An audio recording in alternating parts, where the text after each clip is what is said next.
Hello, beautiful people. I'm super excited because in today's video, we are talking about the things you can control and we're focusing on physicality. Woo! So excited.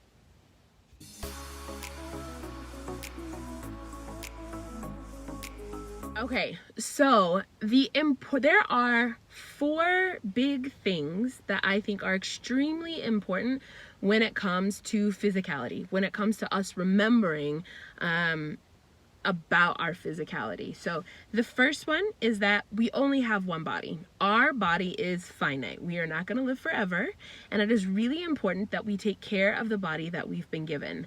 It's super cool that we live in 2020. It's amazing the advances that we've made in modern technology, especially when it comes to health and well-being. However, at the end of the day, what is really important is that we take care of the body that we've been given, and we do things that ensure that it continues to work the way that it was designed to work. Number 2, moving our body changes our state of mind, our emotions, and our attitude. This is so well documented, but just simply getting up and moving our body. So if we work at a desk all day, getting up, standing, going for a walk, it not only changes our mind, like it gets our mind thinking in a different way because we're doing something different. It also helps our emotions because we're physically doing something different than what we've been doing. But it can also help our attitude. And I talked about that in our last video, but our attitude is something that we can control. But it helps when we have something physical to go along with that. So something small, like if we're in a bad mood, and we're grumpy and we're just kind of angry, if we start forcing ourselves to smile and laugh, that will also change our attitude, because you cannot be angry and happy at the same time. It doesn't work. And so by physically doing something, that also will help trigger our emotions, which is pretty cool. The third thing, physicality helps increase our health and our longevity, which is awesome because when we increase our health and longevity, it does this by reducing stress, anxiety, and depression, which I talked about in my last video also. But when we do things physically, whether it's getting up and working out, whether it's going for a walk, whether it is just moving our body, I talk a lot with my hands, that helps decrease stress, anxiety, and depression, which is really cool. And it's something that is so small. The fourth thing, physicality helps us feel and look better, which, I mean, who doesn't want to look better? And to be honest, in today's culture and society where there's so much pressure to look perfect, to look a certain way, to dress a certain way, and to like just look good all the time. I mean, everything's online, right? So there's this pressure to look good all the time. And when we do things with our physical body, when we are forcing it to go beyond what we think is possible, we end up actually not only looking better, but we also feel better, which is bonus if you ask me. For the rest of the video, I'm going to cover 4 big things that we can control. And we're going to talk about like how we can control these things. And they are how we respond, react, and act, our personal boundaries, our hobbies, and our health. So let's get into it. How do we control these 4 things? Number 1, responding, reacting, and acting. So regardless of the situation that we're in, we choose how we're going to respond, react, or act toward another person. And I think this is so important because I think sometimes, a lot of times, people give away their power. Like, oh, this person said this and I just got so angry because they said this. No. Another person can say whatever they want to say, but we choose how we respond or how we react to what they're saying. And we choose what our actions are going to be. And I really love the fact that we get to choose. We are responsible. We hold the power over our life and how we conduct ourselves. And I think that is just it's so powerful and it's empowering, and it's impactful, because regardless of what another person does, we can physically choose that we're going to remain civil, that we're going to conduct ourselves in a way that's honorable and in a way that is positive, and that will hopefully impact them in a positive way. But even if it doesn't, we hold ourselves to that standard, and I think that is just so wonderful. But when it comes to responding, reacting, and then how we act, what we can do to how we can control these things is being able to slow things down. So the first thing that we can do is seek first to understand. I think now, especially today, with like so many crazy things happening, people are there's a lot of fear that's being perpetuated. A lot of people are very emotional, and rightly so. And so it's when we're having conversations and dialogue with people, I think that it's really important that we first seek to understand what that person is saying. Sorry, my phone overheated. All right, moving on. So the second thing is we should think and act about how we would want someone to talk to us. So depending on the conversation and what's being discussed, people can become very passionate. They can become very emotional, and it can go from like, oh, this is a nice conversation, to would you say, and people get in each other's faces, right? It's just not awesome. And so what I think is really good is that if we can slow down and think about how we would like for someone to talk to us, and then act in that way. And then the third thing is to always act with civility. And sometimes this means slowing down, checking our emotions, and remembering that we're talking to another person. And yes, they can be emotional. Yes, they can be passionate. Yes, they could be crazy. But it's important that we always act with civility. All right, next. Personal boundaries. So our personal boundaries are used to protect us, our goals, our visions, our dreams, whatever those might be. They're different for each person, but our personal boundaries help protect them. How do we know what our boundaries are? They look different for each person, but ultimately we set boundaries when we decide what we want our life to look like. Sometimes this is consciously done, and sometimes it's unconsciously done. It happens when we're kids. There's certain things that we allow, and there's certain things that we don't allow because of how we were brought up. What's really cool about this is that we can change our boundaries so that they serve us, our life, and our goals and dreams in the best way possible. So again, taking the time to decide what our life looks like is step one. And then the second thing is saying no to things that do not align with that vision. And that is a very interesting journey, because sometimes saying no looks very different in different situations. So how do we say no to things that don't align with our vision for our life? The first thing is letting the people closest to us know that we're making a change. And so a good example would be if you're in uni, or let's say you just graduated from uni and life is good and you've worked really hard, and for like 9 months you're going out, you're having fun every weekend with your friends, you're living it up, and then something in you triggers and you're like, you know what? I need to do something different. Like, I cannot go out partying every weekend. I need to get my life together.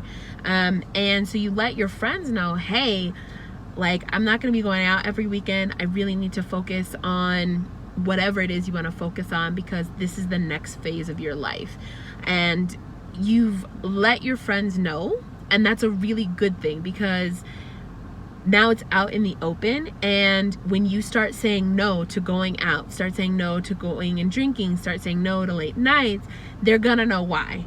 But also understand there's going to be pushback, because there's a change coming, and most people don't really like change. And so they're gonna want you to continue being how you've been in the past, hanging out, having fun, staying up late, all that stuff, which is normal, but there's going to be pushback. And it's really important that we as individuals stand our ground and hold that boundary and say no, right? The second thing that we can do to say no to things is change our habits or our routines. So I think about, I'll use myself in this example.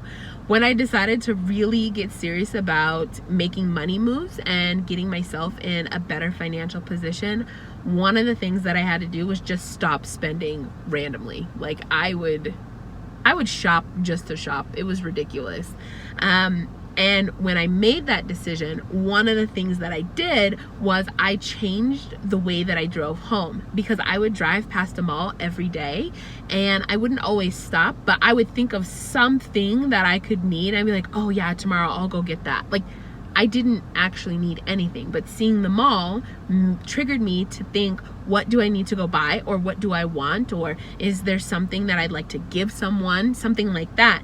And it was because I saw the mall. So when I made the decision to get my money right, I changed my routine in how I drove home so that I didn't have to, that physical trigger wasn't there for me. I didn't pass by the mall. I didn't see the mall. I was starting to think about other things, driving a different way home. So that's really important. The third thing in saying no to things that don't align with our vision for our life is changing the associations that we have. Sometimes the associations that we have are with people that we've known our entire life, and we've just known them forever, and we just kind of do what we do with them because we've known them forever. Sometimes there are people that we hang out with because they're our coworkers and we don't want to be rude or disrespectful. Another reason that we just kind of hang out with people is because, well, like, they're just there. That sounds horrible, but if you've moved to a new city, or if you're kind of an introvert or a homebody, sometimes you just hang out with people because they're there, but you don't necessarily really like them, right? It's so true. But with that being said, when we get very clear about what we want for our life, we also need to make sure that we surround ourselves with people that are going to help us along that journey. And a lot of times that means changing the people we associate with. Just because we've known Day from the block for like ever does not mean that we need to continue being friends with Day from the block forever. We can say hi, we can still be cordial, we can definitely look in and see how he's doing and care about him as a person, but we don't spend the majority of our time with Day because he's not helping us live the life that we want to live, right? And that sounds so cutthroat. Like, if you can't help me, I don't want to spend time with you. It's not that. It's just I'm not going to spend ample amounts of time with you because we're not in alignment, right? We want to surround ourselves with people that are going to help us get closer to our goals, that are going to help us achieve and create the life that we want. So, for example, if myself, right, I decided to get myself together financially and I was making changes, that meant that I spent less time with people who are always spending money. Like, hey, let's go out to this bar, let's go out to this restaurant, let's go on this vacation. I am known for traveling, so let's go on this vacation, come out and celebrate with us, or we're gonna go do painting in the park, or whatever it might be. A lot of those things involve a lot of money, and normally I'd be like, yes, absolutely, I'm down. And instead I started hanging out more with people that were like, hey, do you want to come over and cook dinner and we can hang out? People where we would have conversations about our goals and dreams. We would talk about how much progress we've made over the past month, going over and having game nights and just like chilling and hanging out. And that seems lame to some people, but it was great for me. One, because the conversations and the associations were amazing, but also because these people were helping me move toward my goal and having financial independence. And I loved it. I loved every minute of it. So that's my personal example, but that still applies to every area of our life. And then the final thing is simply saying no, right? So that's sometimes it seems it's easier said than done in some situations, but honestly, that's just what we have to do. We have to just say no. And we have to say no to things that are not moving us closer to the life and the goals that we have. There's this really good quote, and it's, when you say no to something or someone else, you're saying yes to yourself. I don't know who said that, but when I heard it, I just thought, absolutely. Okay, the next thing, how do we control our hobbies? So this is really interesting. I think that every person should have at least 3 hobbies, and those hobbies should be one that's going to keep us in shape, one that's going to make us money, and one that's going to keep us creative. And this is really important when it comes to our physicality, because all 3 hobbies, we are doing something, we're being active, and in that process we're not only being physically active, but we're also being mentally active. So how do we choose a hobby?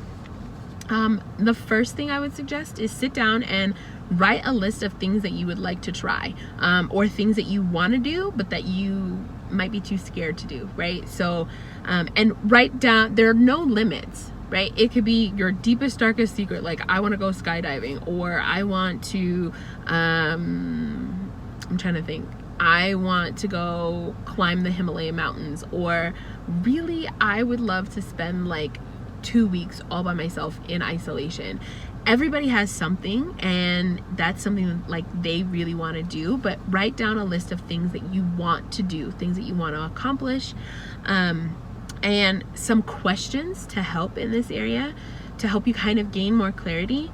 The first question is, what are some areas of your life that you want to improve? What are things that you can do to improve? How can you improve? Write those things down. That's really important. The second question is, what are some things that you want to learn about or learn to do? And this is really cool because you can learn about history, you can learn about a culture, you can learn about about a group of animals, or whatever interests you. What are some things that you want to learn about? And then what are some things that you want to learn to do? And like for myself, I want to learn to shoot a gun. I want to learn different languages. I want to learn how to like be able to start a car, like hotwire a car. I think that'd be really great in an emergency. It's like super quirky, kind of weird, but you never know what could happen in life. I want to learn, I've learned to drive a manual motorbike now. So those are things that I wanted to learn to do, right? And so, yeah, what are some things that you want to learn about and things that you want to learn to do? The third question, what are some things that you are interested in? This could be anything, just write them down, but what things interest you? Is it art? Are you fascinated and interested in insects? Are you excited about weather? Those things might seem kind of boring, but they're actually pretty cool. I'm not interested in insects, but you never know. There's something for everyone. Is it planning and organizing? Are you interested in sports? Are you interested in philosophy and theory? Are you interested in math and economics and money? Write down the things that you're interested in. And then from there, the second thing that you're going to do is you're going to choose 3 things from that list. You're going to choose one thing that's going to keep you in shape, one thing that's going to keep you creative, and one thing that you could make money from, right? And you may not make $1 million from it, but you could maybe have a nice little side hustle from it. Or maybe it's something you do once a year, like creating jewelry, or being techie and helping people fix their computers, and once a year you kind of help show other people how they can fix their own computers, something like that. After you've chosen 3 from that list, you want to make them seen.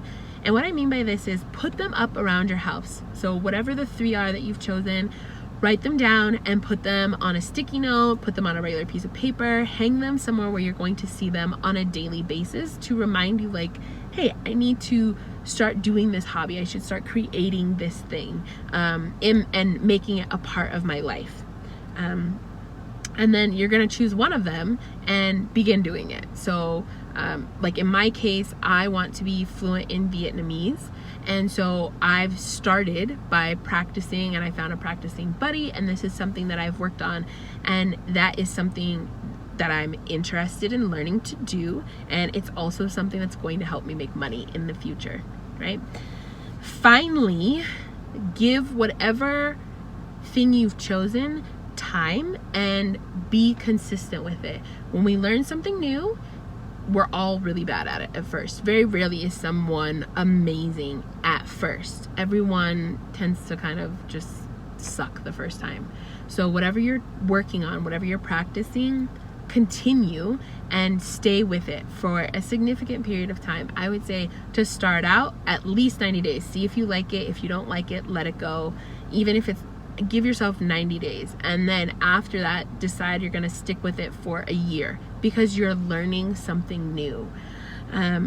Especially if it's something that has to do with creativity and something that has to do with physicality. Seeing the differences takes a lot of time, and getting your mind to grasp the new things when it comes to being creative and working in a certain way, it takes time. So give it a year, I'd say. That's when you'll definitely see a lot of results. All right, next, how to control our health.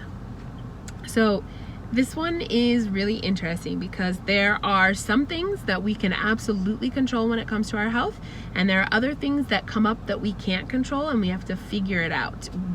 I am going to be talking about the things that we can control that are really preventative and beneficial in the long term. So the first thing is proper sleep. Oh my gosh, sleeping is so important. My family makes fun of me because I sleep a lot, but I really enjoy sleep. And when you become a mom, you don't get a lot of sleep, so I'm sleeping now. But sleep is incredibly important and beneficial for us in the long term. It's so important. There have been studies that have been shown that like different parts of the body heal and repair at different times during our sleep, which is one really big reason. But having a routine and sticking with it when it comes to our sleep, so going to bed at a certain time and waking up at a certain time, ensures that we're going to be less groggy, ensures that we have more clarity of mind. It ensures that our immune system is at top notch. When we lack sleep, our immune system decreases, but when we have more sleep, our immune system is able to do the things that it needs to do, and help fight off colds and sicknesses and all that stuff. It doesn't always prevent it, but it does help keep it at bay, which is great. The next thing is our diet.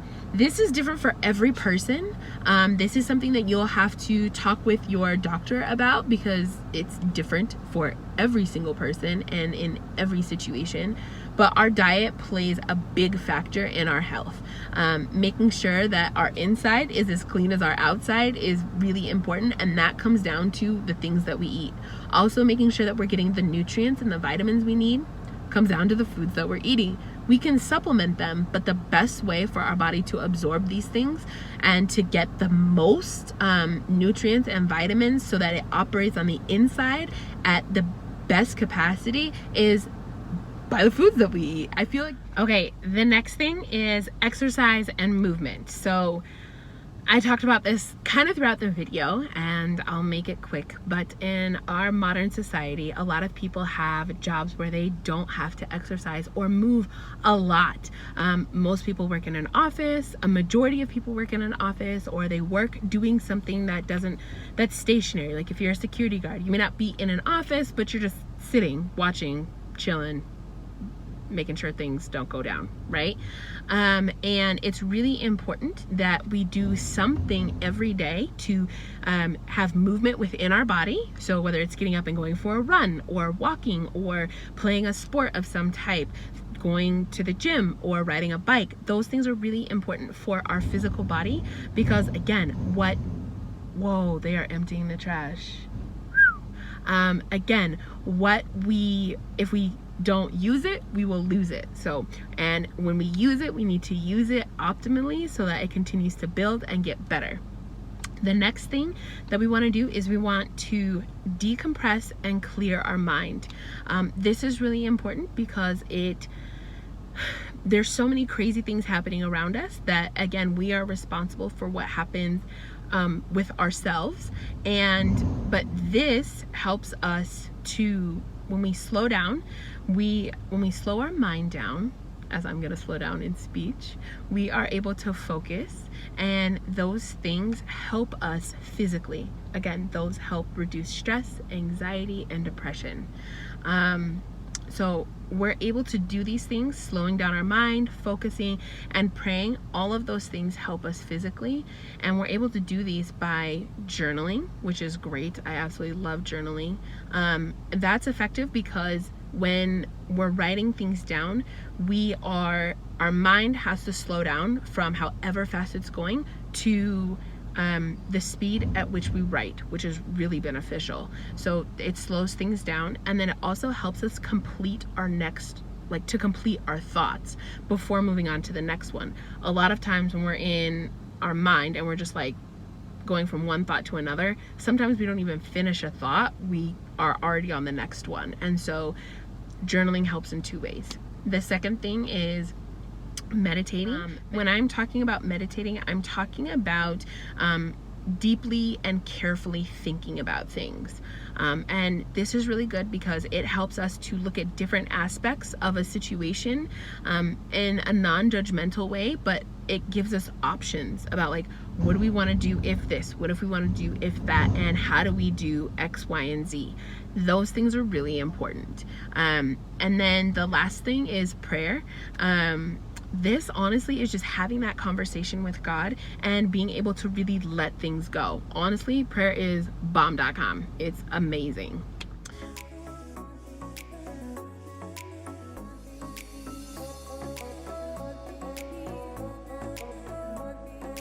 Control our health. We're done. This is the end of the video.